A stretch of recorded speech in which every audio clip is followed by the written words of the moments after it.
విభజన చట్టాన్ని అడ్డం పెట్టుకుని ఏపీ సీఎం చంద్రబాబు నాయుడు తెలంగాణలో రాజకీయం చేయాలని చూస్తున్నాడన్నారు పీసీసీ వర్కింగ్ ప్రెసిడెంట్ జగ్గారెడ్డి.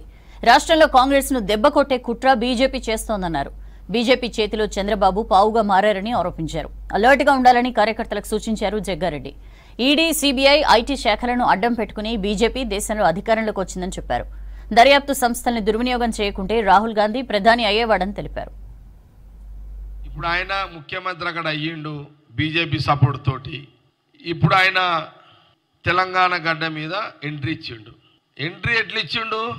సరే, మా గవర్నమెంట్ ఉంది, మా ముఖ్యమంత్రి ఉన్నాడు, కానీ అవతల ముఖ్యమంత్రి వస్తుంటే కాదని లేడు.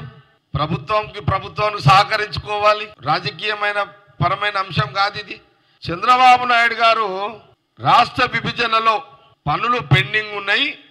ఆ పనులను బేస్ చేసుకొని చంద్రబాబు నాయుడు గారు డైరెక్ట్గా ఫస్ట్ ప్రభుత్వ పరంగా ఎంట్రీ ఇచ్చిండు.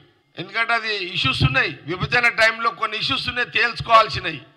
రాజకీయంగా ఇష్టం లేకపోయినా ప్రభుత్వ పరంగా మర్యాద ఇవ్వాల్సిన బాధ్యత ఉన్నది. తప్పు పడతారు లేకపోతే సమాజం.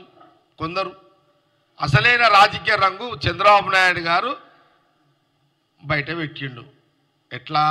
టీడీపీ ఆఫీస్ పోయి మళ్ళీ చంద్రబాబు నాయుడు గారికి 2 రాష్ట్రాలు 2 కన్నులు యాదికొచ్చినాయి.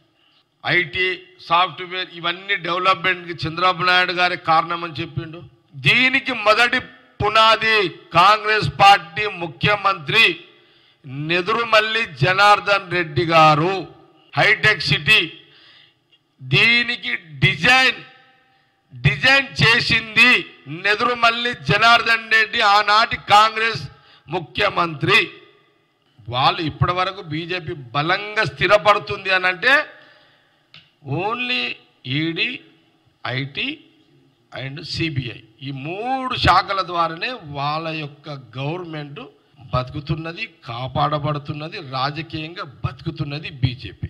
ఈ 3 శాఖలను ఉపయోగించకపోతే ఈరోజు ఢిల్లీ రాజకీయాల్లో కేంద్రంలో బలంగా ఉన్న కాంగ్రెస్ పార్టీ రాహుల్ గాంధీ గారి నాయకత్వమే ప్రధానమంత్రిగా ఉండే పరిస్థితులు దేశంలో ఉన్నాయి.